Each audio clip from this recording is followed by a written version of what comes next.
आऊज़ु बिल्लाहि मिनश्शैतानिर्रजीम बिस्मिल्लाहिर्रहमानिर्रहीम।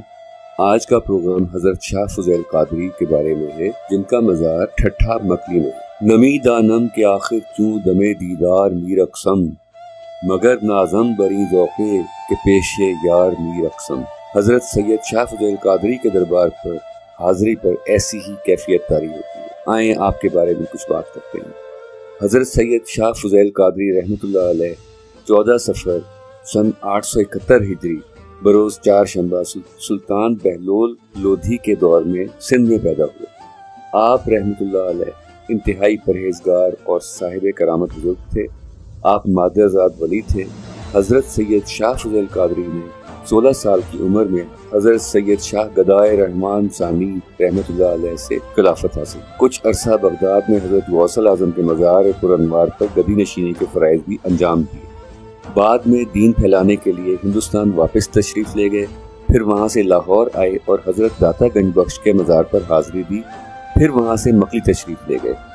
हज़रत शाह फज़ैल क़ादरी ने हज़रत सैयद शाह कमाल के वालिद सैयद उमर को हज़रत शाह कमाल रहमतुल्लाह अलैह की पैदाइश से काफ़ी मुद्दत पहले एक नामी गिरामी फ़र्जंद की बशारत दी थी कि जिसका विलायत में आला मुकाम होगा, जो वहीद अल असर होगा। जब शाह कमाल की विलादत हो गई तो शाह फज़ैल क़ादरी रहमतुल्लाह अलैह तशरीफ़ लाए और बच्चे को गोद में लेकर फरमाया कि ये बच्चा हज़रत क़िबला गौसे आज़म की उस पेशन गोई की हूबहू और जीती जागती तस्वीर होगा जो सीना बसीना चली आ रही है। उन्होंने सैयद उमर को शाह कमाल रहमतुल्लाह अलैह की खुसूसी निगहदाश्त और तालीम व तरबियत की हिदायत फरमाई। कुछ मज़ीद वाक़यात पेश खिदमत हैं। एक मुरीद ने ख्वाब बताया कि मैंने घर में चांद उतरता देखा है। आपने फरमाया कि तुम्हारे यहाँ एक बच्चा पैदा होगा जो कसीर अवाम को हिदायत बख्शेगा। जब पैदा हो तो मेरे पास ले आना। वो मुरीद बच्चे को पैदाइश के बाद आपकी खिदमत में लाया।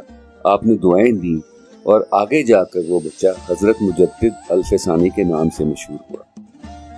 एक मुरीद एक बार हाज़री के लिए आया तो अपना ऊँट बाहर बांध आया। जब वापस हुआ तो ऊँट को गायब पाया। वो फिर हाजिर हुआ और बोला कि किसी ने मेरा ऊँट चुरा लिया है।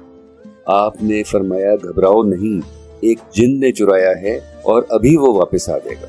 थोड़ी देर बाद एक अजीब हुलिये का शख्स हाजिर हुआ और कदमों में गिर गया। आपने फरमाया कि तुम्हारी शरारत इस दर्जे पहुंच गई कि तुम गौस पाक के आस्थाने से ऊँट चोरी करके ले गए। उसने गिड़गिड़ा कर माफी मांगी और आइंदा शरारत करने से तौबा की और तब जाकर उसकी जान खुलासी हुई। एक बार आप मुरीदेन के साथ एक जंगल तशरीफ ले जा रहे थे। मुरीदों ने कहा कि यहाँ डाकू रहते हैं और लूट मार के बाद अक्सर कत्ल भी कर देते हैं। आपने मुस्कुराकर फरमाया डरो नहीं, थोड़ी देर में डाकू आ गए। आपने फरमाया कि मैं तुम्हें हिदायत और नसीहत करने आया हूँ, खल्क़े खुदा पर जुल्म करना छोड़ दो। एक डाकू तैश में आकर आपको कत्ल करने के इरादे से आगे बढ़ा, लेकिन उसके पाँव जमीन में धंसते चले गए। जमीन दलदल बन गई और वो जमीन में धंसता हुआ गायब हो गया। ये देखकर बाकी डाकू कदमों में गिर गए और तौबा की और इस तरह उनकी इस्लाह हुई। आपके एक मुरीद को किसी ने कत्ल कर दिया।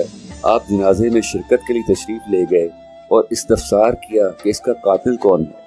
सब ने लाइल्मी का इजहार किया तो आपने मकतूल से मुखातिब होकर कहा कि बता तुझे किसने कत्ल किया। मकतूल ने फौरन आंखें खोल दी, कातिल का नाम बताया और आंखें बंद कर दी। आज भी आपके दरबार से अल्लाह के तालिबों को बेपनाह फैज़ अता होता है।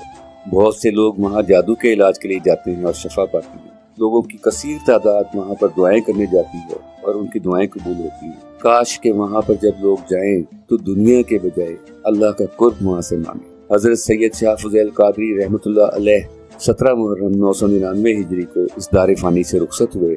मानता ही नहीं ये दिल के बहुत दूर हैं वो, की है इस दिल की भी हज़रत में मुदारात बहुत। अल्लाह हज़रत शाह फज़ैल के दर्जात बुलंद फरमाए और हम सब की दीनी, दुनियावी और रूहानी मुश्किलात हल फरमाए। आमीन।